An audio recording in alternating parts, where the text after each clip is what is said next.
یہ وہ تنگ سمندری راستہ ہے جہاں سے دنیا کا 40% تیل گزرتا ہے۔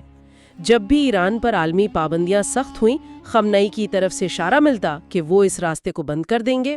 لیکن اگر ہم معاشی ماہرین کے تجزیے دیکھیں تو یہ بات سامنے آتی ہے کہ یہ دھمکی ایک نفسیاتی ہتھیار تو بہت بڑا ہے، لیکن اسے عملی جامہ پہنانا خود ایران کے لیے خودکشی کے مترادف ہوگا۔ ایسا کیوں؟ کیونکہ اگر واقعی آبنائے ہارمز کو مائنز بچھا کر بند کر دیا گیا تو دنیا بھر کی طاقتیں جن کی معیشت کا پہیہ اس تیل سے چلتا ہے وہ شدید عسکری رد عمل دیں گی، اور سب سے بڑھ کر یہ کہ خود ایران کا اپنا تیل بھی اسی راستے سے جاتا ہے۔ ماہرین کے مطابق اس راستے کی بندش سے ایران کی اپنی معیشت محض 2 ہفتوں کے اندر اندر گھٹنوں کے بل گر جائے گی۔ تو اب تک ہم نے اس شخصیت کی زندگی کے کٹھن سفر، ان کے عروج، طاقت کے بے پناہ ارتکاز اور ان کی ان پالیسیوں کا گہرائی سے جائزہ لیا جنہوں نے دہائیوں تک دنیا کو الجھائے رکھا۔ لیکن اب ہم اس تفصیلی جائزے کے سب سے ہولناک اور سنسنی خیز موڑ کی طرف آ رہے ہیں۔ آخری باب۔ آج ٹی وی اور وی نیوز نمایاں ہے کہ مطابق حالات مکمل طور پر قابو سے باہر ہو چکے ہیں۔ یہ واقعات اس قدر تیزی سے اور اتنے بڑے پیمانے پر رونما ہوئے ہیں کہ پوری دنیا دم سادے مشرق وسطیٰ کی طرف دیکھ رہی ہے۔ خبروں کے تسلسل کے مطابق فروری کے بالکل آخر میں امریکہ اور اسرائیل نے ایک انتہائی مربوط اور غیر معمولی فضائی کارروائی کی۔ اس کارروائی میں تہران کے انتہائی حساس علاقے میں براہ راست اس کمپاؤنڈ کو نشانہ بنایا گیا جو نہ صرف خامنئی کی رہائش گاہ تھا بلکہ ان کا اصل دفتر اور طاقت کا مرکز تھا۔ اور پھر 1 مارچ 2026 کی صبح ایرانی ریاستی میڈیا نے وہ خبر نشر کی جس نے پوری دنیا میں تہلکہ مچا دیا۔ انہوں نے باضابطہ تصدیق کی کہ اس فضائی حملے میں 86 سالہ سپریم لیڈر آیت اللہ علی خامنئی ہلاک ہو گئے ہیں۔ فوری طور پر پورے ملک میں 40 روزہ سوگ کا اعلان کر دیا گیا۔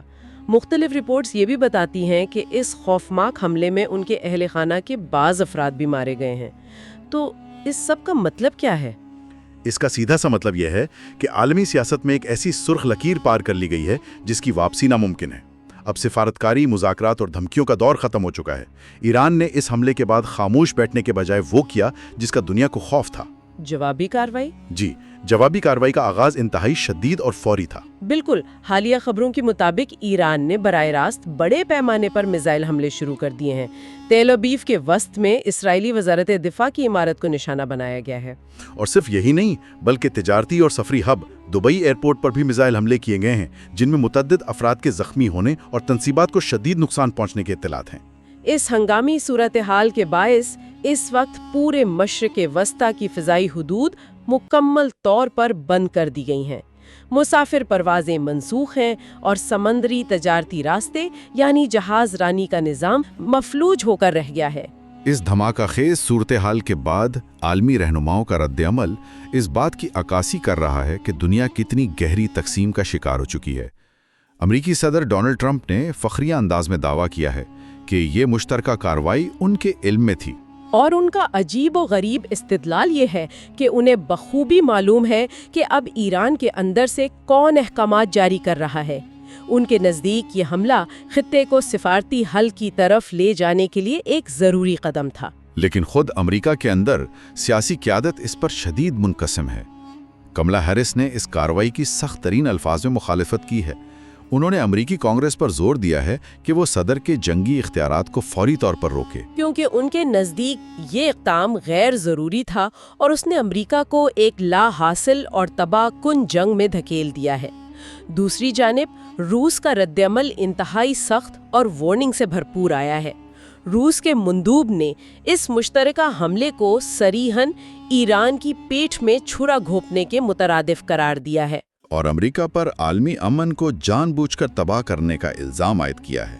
عالمی اداروں کی بات کریں تو اقوام متحدہ کے سیکرٹری جنرل نے اس تیزی سے بڑھتی ہوئی کشیدگی پر شدید تشویش کا اظہار کرتے ہوئے خبردار کیا ہے کہ یہ تنازع اب صرف 2 ممالک کا نہیں رہا بلکہ پورے خطے کو اپنی لپیٹ میں لے رہا ہے۔ اسی طرح نوبل انعام یافتہ ملالہ یوسفزئی کی طرف سے بھی ایک سخت بیان سامنے آیا ہے جس میں انہوں نے عام شہریوں اور خصوصاً طالبات کی ہلاکتوں پر گہرے دکھ کا اظہار کرتے ہوئے عالمی برادری کی خاموشی کو ناقابل قبول قرار دیا ہے۔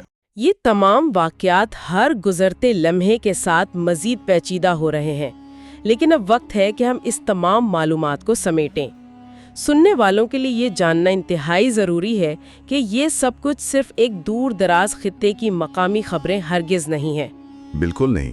یہ میزائل اور یہ ہلاکتیں دنیا بھر کے سپلائی چینز کو کاٹ رہی ہیں، فضائی راستے بند ہیں، تیل کی قیمتوں میں کسی بھی وقت ایک ایسا ہوش ربا اضافہ ہو سکتا ہے جو عالمی معیشت کی کمر توڑ دے گا، اور عالمی تجارت کو ایسے خطرات لاحق ہیں جن کا خمیازہ عام آدمی کو بھگتنا پڑے گا۔ اگر ہم اسے بڑی تصویر کے ساتھ جوڑیں تو یہ بات شیشے کی طرح صاف ہو جاتی ہے کہ عالمی سیاست کی اس خون ریز بساط پر ہونے والی یہ تبدیلیاں ہر باشعور انسان کی زندگی کو بالواسطہ یا بلا واسطہ متاثر کر رہی ہیں۔ بالکل درست۔ جب خلیج سے تیل کی ترسیل رکے گی، بحری جہازوں کے انشورنس سلیٹ آسمان سے باتیں کریں گے، یا تجارتی راستے بند ہوں گے، تو اس کا براہ راست اثر عالمی منڈیوں سے ہوتا ہوا مقامی بازاروں میں ملنے والی روزمرہ کی اشیاء کی قیمتوں پر پڑے گا۔ کوئی بھی ملک ان اثرات سے محفوظ نہیں رہ سکتا۔ اور آج کی اس تفصیلی نشست کو سمیٹتے ہوئے ہم ایک ایسا حتمی اور فکر انگیز سوال چھوڑ کر جا رہے ہیں جس پر آنے والے دنوں میں بہت سی بحثیں ہوں گی۔ خامنئی 36 سال تک ایران میں یکجہتی، مطلق العنان طاقت اور ہر حتمی فیصلے کا واحد مرکز رہے۔ صحیح۔ ان کی اس اچانک اور پرتشدد موت کے بعد کیا ولایت فقیہ کا وہ ادارہ جسے انہوں نے اتنی محنت، خوف اور سختی سے کھڑا کیا تھا، اپنا وجود برقرار رکھ پائے گا؟ یہ اس وقت کا سب سے بڑا سوال ہے، اور اس کی سنگینی اس لیے بھی بڑھ جاتی ہے کیونکہ پچھلی 2 دہائیوں میں عوام کا ایران کے انتخابی اور حکومتی اداروں پر سے اعتماد مکمل طور پر ختم ہو چکا ہے۔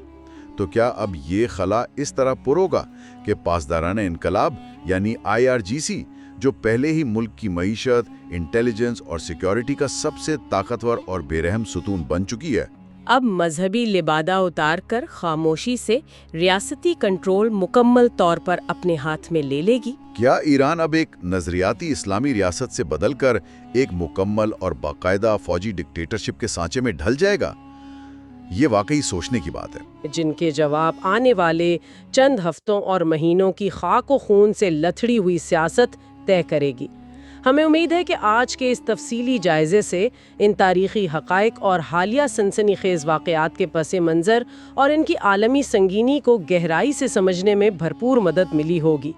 موجودہ عالمی حالات کا تقاضا ہے کہ ان خبروں پر گہری نظر رکھی جائے اور اس موضوع پر مزید مطالعہ کیا جائے تاکہ دنیا کے بدلتے ہوئے اس نقشے کو سمجھا جا سکے۔